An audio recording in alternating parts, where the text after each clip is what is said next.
everyone. Welcome to Coffee Time from Masterminds.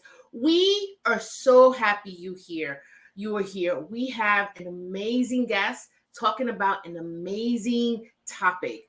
Did you find yourself throwing your strategic plan out the window when the pandemic hit, wondering, well, we don't need that anymore? I'll tell you a secret. We understand. However, we are almost 3 years into our new normal. And the fact is, having a strategic plan is a really powerful tool. And our guest, Ann Yurasek, is here to tell us why. Join us. Hello, everybody, and welcome back to Coffee Time with Masterminds. My name is Peta Blakely, and I'm the founder and principal of Blakely Consulting. Welcome to Coffee Time with Masterminds. I am Cynthia Rojas, founder and principal of To Your Growth. Welcome to Coffee Time with Masterminds. I'm Rebecca Tuttle, founder and principal of Grant Right Now and Grant Writing for Good. Hi again. Welcome to Coffee Time with Masterminds, a 30-minute conversation for and with leaders of mission-based organizations. First, we want to say hi to our viewers from all over the world and our listeners in Australia. And if you are joining us this morning, please put your name and where you're from in the comments. We always love to know where our listeners are coming from. And I am excited to introduce our co-host, Peta Blakely. Peta. Good morning. How are you? Hey, how are you? I'm good. I'm excited about today. We're talking about strategic planning. Yay. I'm excited too. And we have a great guest. Ann Yurasek from Fio Partners has been working with organizations for many, many years. We'll ask her how many years, but it's been a long time. And she helps organizations plan and strategize for their future. Let's bring Ann on. Oh, hi, Ann. How are you? Good morning. Thank you so much for having me. I am so excited to be here today. Good to see you. Yeah, well, we're excited to hear about the magic of strategic planning because we understand that it is important and it puts organizations in a position for them to move forward in their work in a way that becomes magical. So the big question, though, we should begin is, what is a strategic plan and why is it important?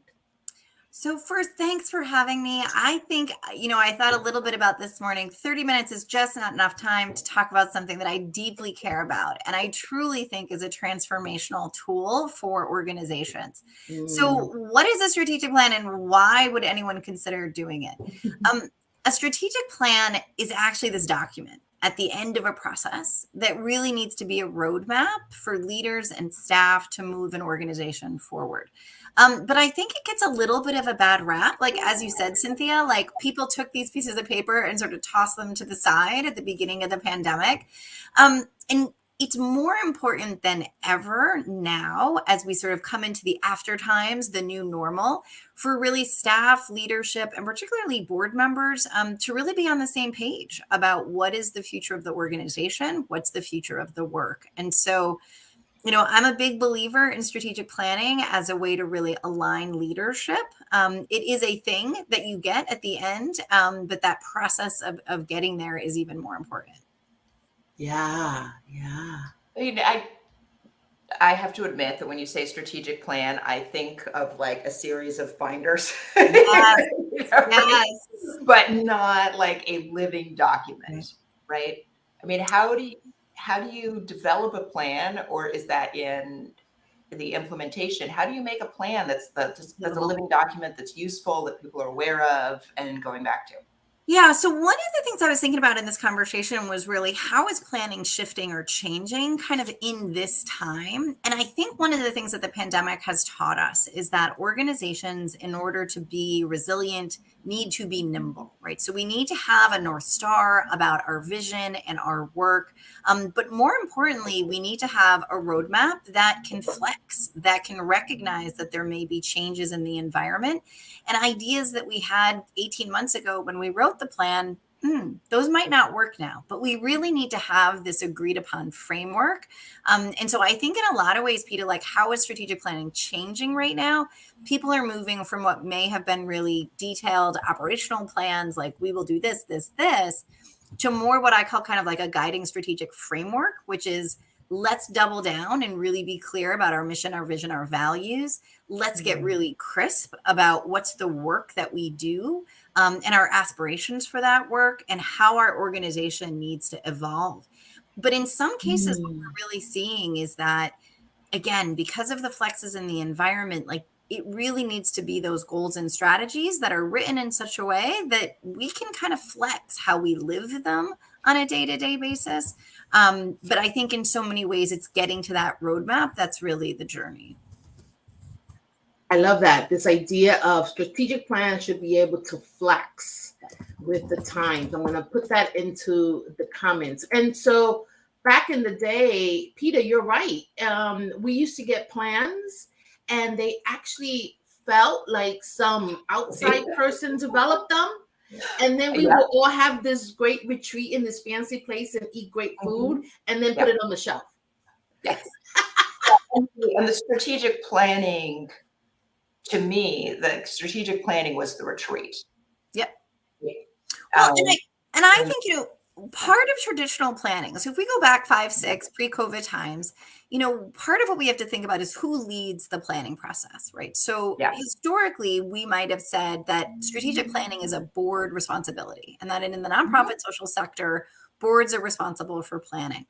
You know, if it was a larger entity, you may have had a situation where the staff was like, oh God, please don't invite our board to strategic planning. Like we're going to run it, right? So larger organizations, you saw kind of what I would say is kind of primarily staff-driven planning. I think what we're seeing in the market right now is a little bit of a mashup. So a lot more kind of combined staff and board teams are leading planning. And then I'm also encouraging and seeing in the market this idea of that planning should actually be also led by the people we serve. And so where can we actually create the leadership of planning processes that are actually inclusive of community leaders, inclusive of clients who receive services? Again, it's about proximity to decision making. And I think when we're thinking about planning, that leadership of the process is really important. And some organizations are like, well, we're not really ready to put our external partners on our planning committee, or we're not ready to put clients on our. And then so we talk a lot about, well, then how do we bring voice into the process? So that leadership intentionality on the process is a really important starting point. Yeah, I mean, I think about that a lot in terms of evaluation, which I guess is the right. I mean, evaluation and strategy are two sides of the same coin, right? What are we going to do? And then how are we going to know that it's working? And if it's not working, what are we going to do? Yeah. Or if it is working, how are we going to do more of it, or, you know, better of it, right? And I think about that a lot in evaluation. Like, how do we not just have our staff decide what it looks like when this is working, but who else? Whose voice is timely? Are your strategic partners going to have a voice? Are your consumers and organizational allies going to help us say what it looks like when it's working? Yeah. And I think the biggest thing that we're seeing is that I think there is an increased interest in more inclusive strategic planning processes. So there are organizations, when they're thinking about planning, saying, you know, this is not just an internally driven exercise. So we really support what I like to say are the curious social sector organizations that really are ready to engage like a really wide range of stakeholder voices. And so if I think about a recent project we did in Massachusetts with a housing organization, it was about bringing to bear the voice of landlords and clients and community leaders and stakeholders and staff and board. There was a much wider array of voice that we were able to kind of raise and infuse in the process, right? So it's how do we make sure that when we're thinking about informing the future of our work, it's not, I mean, honestly, I mean, it used to just be boards would get together on a Saturday with some donuts. They would use their own kind of experiences, and this isn't a bad thing, but they'd be like, from my experience in my for-profit world, like this is what works in the nonprofit sector, and this is what we should do. And as much as in some ways those models engaged board members, may have come up with kind of interesting ideas for staff to implement, it was just too much of an insular process, and too much power ultimately was being held at that board level. So Right. I think strategic planning is an amazing tool to sort of disrupt what I think are the pretty hierarchical structures in the sector. And you can do that in such a way that people are sort of ready for it, because what it's about learning, it's about curiosity, it's about not making decisions in a vacuum. And it can be incredibly powerful for an organization that has not operated like that in the past. To really begin to build those relationships with those stakeholder groups. And I guess part of the problem with, there are a couple of problems with just having the board go off and do it and bring back a plan. One is like the feasibility thing, right? I mean, you bring something back to the office and the people who are actually doing the work realize it's just not going to happen, or it is so far outside of their experience, they don't understand how to make it happen, right? Like Cynthia's always talking about how, the person who sits at the front desk is the most important person in your organization, and they will tell you whether or not this is possible, right? So if they weren't in the room when the plan was getting made, it's probably not possible, and people are just going to be like, what does that have to deal with what we're doing here? And so what we really talk about is how are you including everyone? And I think that's another kind of huge shift because of COVID, which is that we've seen our practice went from almost 100% in person to 100% virtual on March 13th, 2020, as you both know. And that really forced us to pivot how we did strategic planning. And so we took processes that were intended to be in person, made them 100% virtual. But there was a huge unintended kind of consequence of that, and a huge benefit, which was the ability to convene 100 people, 300 staff in an interactive experience to learn, to talk with each other about what the planning process was raising up, to have conversations about mission, vision, and values across departments and silos and across locations. I think it's one of the most powerful trends, like as I look ahead to planning, around how do we make sure that staff that are on the front lines have as much opportunity to be included in these processes as the board member and as the senior staff member. I think when I think about the work we've done over the last couple of years, it's been because of COVID, because of the increased comfort in Zoom, and because of the increase in comfort of working virtually. I really believe that, the nonprofit sector has been able to do something that the for-profit sector has been able to do forever. So the for-profit sector is like, we have enough money, we fly everybody in, we have a monthly meeting with 1,000 people. That's how we get shared messaging. It's how we get shared learning and shared experience. And for the first time, the barriers to entry to be able to do that just went away. And so I am incredibly optimistic about organizations that have figured out how to use these tools in planning to really bring not just the senior staff along on the journey, but to bring the whole organization. So it's been really encouraging to see what we've been able to do over the last couple of years. And so when you say bringing community voice, tell us what that means, because I think we can have a lot of images in our head, and it sounds like a big task. Well, it is. But part of it is really sort of sitting with an organization and understanding at the beginning and doing some discovery and saying, how are you including community and client voice in your day-to-day operations? So this might be sitting with program staff, it may be sitting with program leadership and saying, where are you getting feedback from clients? PETA kind of in the space of evaluation, where are we hearing from clients about their experience with the services, how those services may be impacting them? And so part of the discovery about including voice and strategic planning is, how strong is that muscle already? Where are we doing that work already in our organizations? And then we can basically build from there. So if there's information, if there's client data, if there's the way to host a focus group, we can sort of start that discussion about the inclusion of client voice and planning, kind of where the organization is. And then really talk about, well, what does next level look like? Oftentimes we're seeing what's emerging out of this is, we haven't really done this in the way that we would like to. It's been pretty transactional. We've sent out surveys.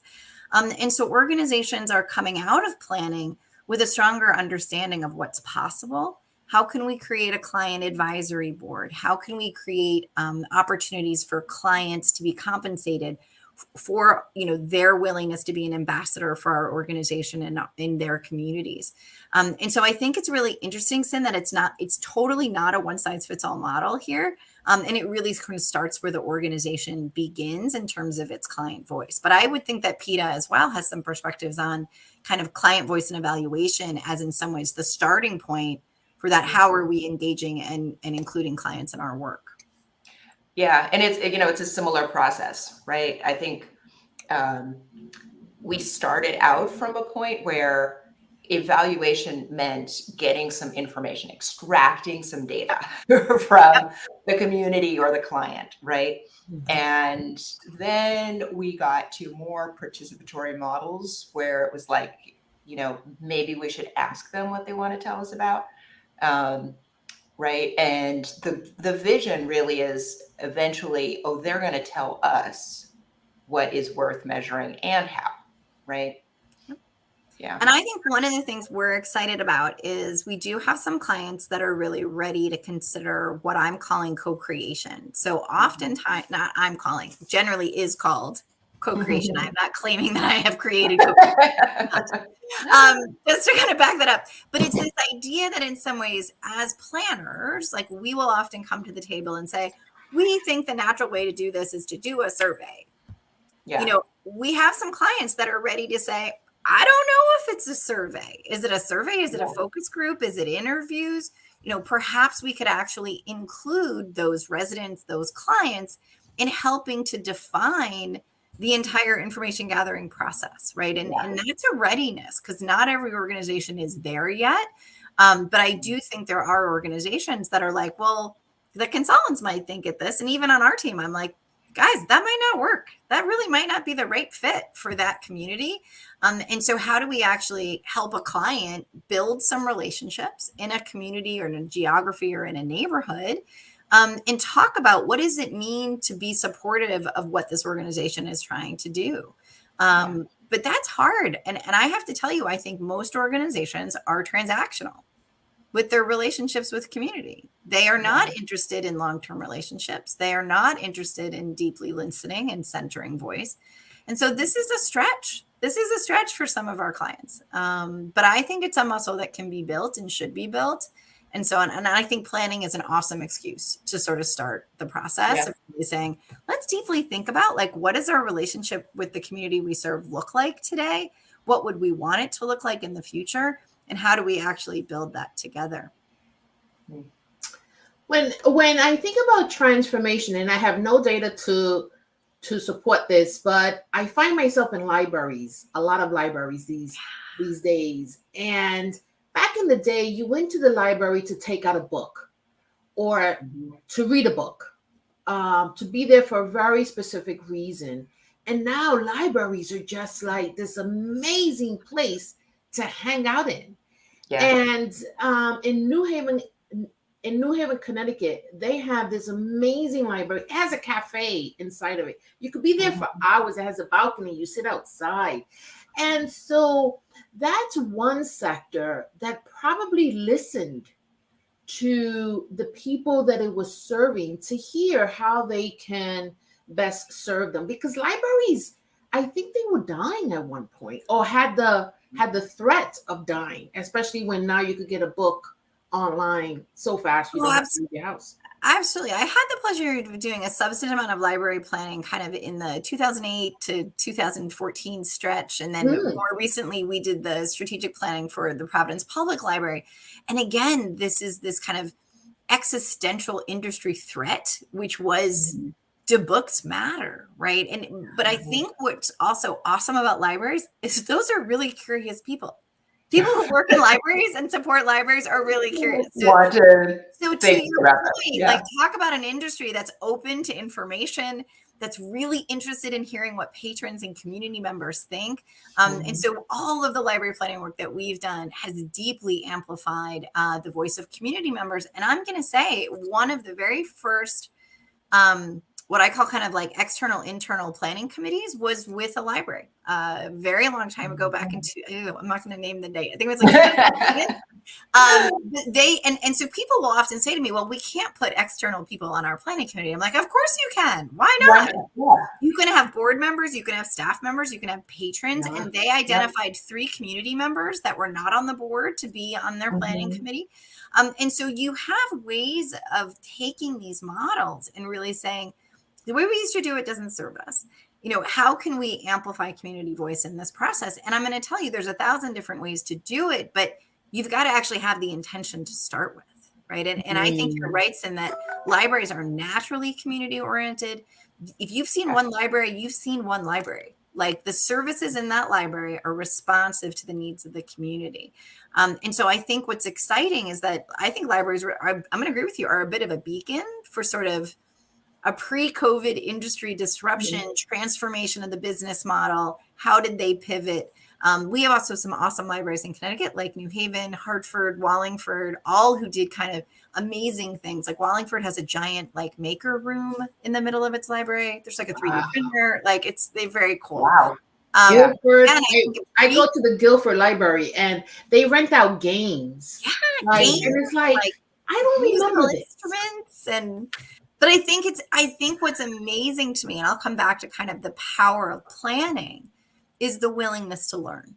It is the willingness to be interested and curious and acknowledge there are things that you don't know that could inform your future.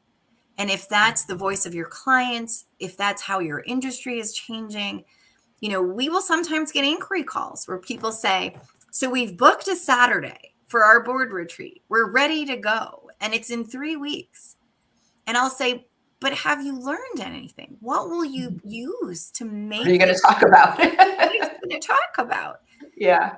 And I think part of this is, how do we, when people talk about planning, be like, this can be a very transactional exercise. We can write things down on a piece of paper. We can put them on the shelf. We can say that we did it. But it misses the point. I mean, this is about learning and shared experience, and how can we be curious together about our future? And I think, Senna, when you asked me to kind of do this talk, I was like, okay, I could be here for hours because I love this, right? Like, strategic planning is this amazing thing, but it has so many other benefits. I mean, it's the learning, it's the alignment, it's getting your team on the same page. It's being able to look at it, Peta, coming back to your first question, and being like, are we making progress? What did we get done? But more so, what's changing? How are our results changing? How is our impact changing? What's different in terms of our relationships that we have in the community?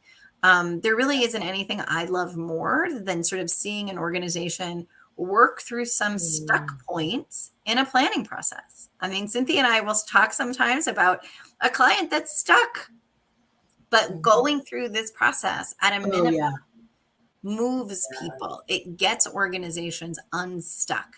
And some of us might go into a planning process with like, oh my gosh, this is totally the next thing they're going to do. But I will tell you, it is just as magical for us as consultants when you get to the end of the process and you realize that, that actually wasn't the decision that needed to be made. There were some other smaller decisions or incremental steps that are needed before that decision could be made. And that's still incredibly powerful, because the organization is clear about its next step.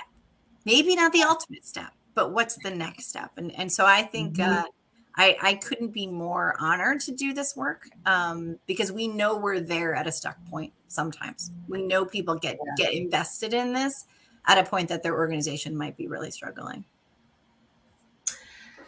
I get asked all the time, am I busy?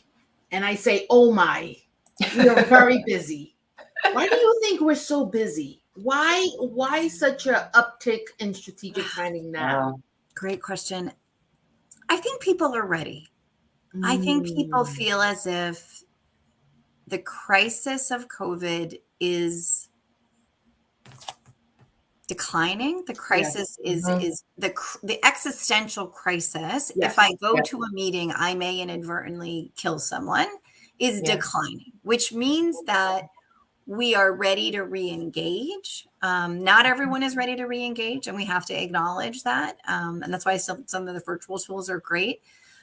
But I think people are ready to take on what the future is in this new world, to learn from it, to sort of say, what did we start doing that we're not going to stop doing? How has our workforce changed in the last 3 years? And really begin to see kind of a future that people need to kind of go after. Sort of like hashtag go get it. Like, now's the time. So I would say, I think it's a lot about finally a readiness to be like, okay, we got through the worst of the worst. We are now ready to kind of be able to kind of pause, reflect, and plan. And I do think that's one of the biggest drivers. And I think it was the worst of the worst internally, right? I mean, there was definitely a moment in 2020 when a lot of these organizations didn't know they were still going to exist now. Yeah. Externally, I think, like Anne said, we're in our new normal.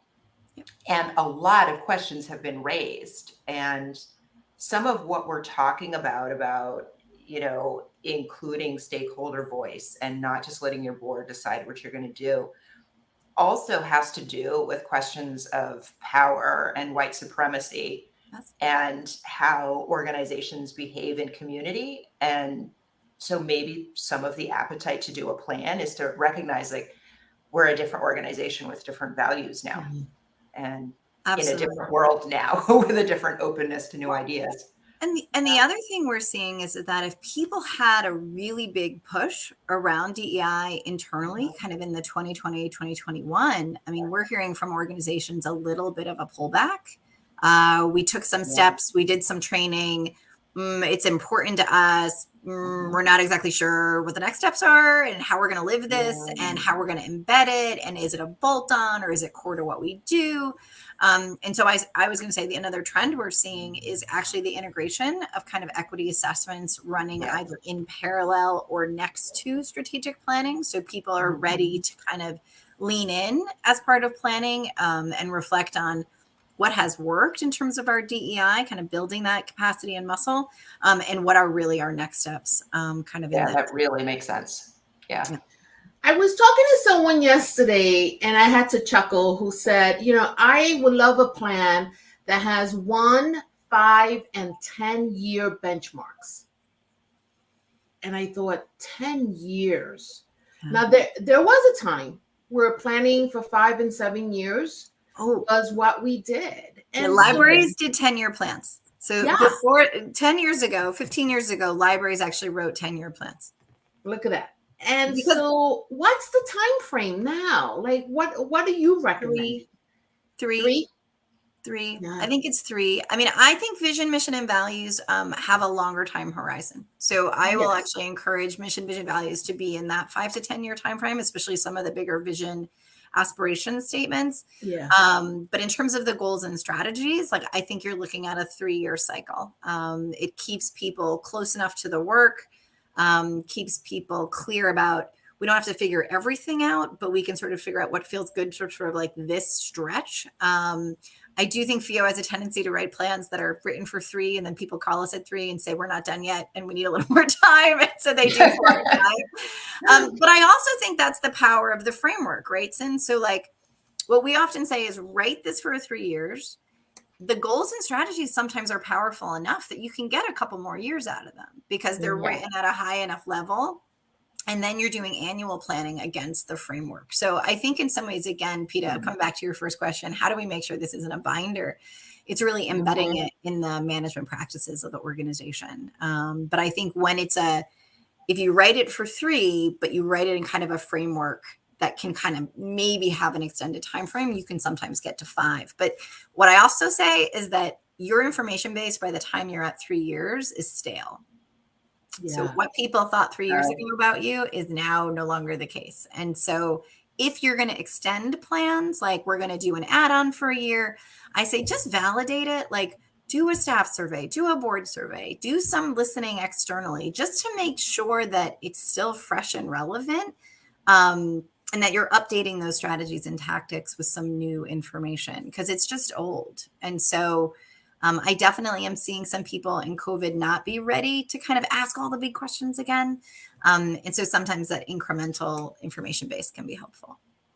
Yeah. Or you develop a plan that evolves with the times, right? Yes. Because it would have been enough to just have a global pandemic, right? But we had the murder of George Floyd and what that did to our nation and internationally. And then we are now in the middle of the Great Resignation. And then we're up for a new presidential election. And so it just doesn't end. Yeah. Oh, wait. Are we up for? No, we're not having a prayer. Peter, we have election Not this year. Not this year. Okay. I re-registered to vote, so I have a lot of things. And Kamala comes on my Instagram every day, so I'm like, she must be campaigning. Anyway, so it's just one thing after another. So if anything, your plan should be able to evolve or help you pivot, and that should be part of the plan, I would imagine. It is. And I think we often talk about, systems to monitor implementation, key measurable results that the organization should be kind of driving towards at the organization-wide level. But again, I really sort of say is this has to work for you and your management team. It's got to work for you and your board. You've got to develop the systems to kind of set the roadmap and then say, how often are we going to look at the map? Every 6 months or so, we should really pull this out. Talk about how we're making progress, talk about things we've added, talk about what we're learning even as we implement. And again, a strategic plan is a moment in time, and it has to be able to flex and allow the organization to continue to learn and respond to the environment. That's awesome. Well, we are out of time, and you are so right, Ann. We could talk about this for another hour.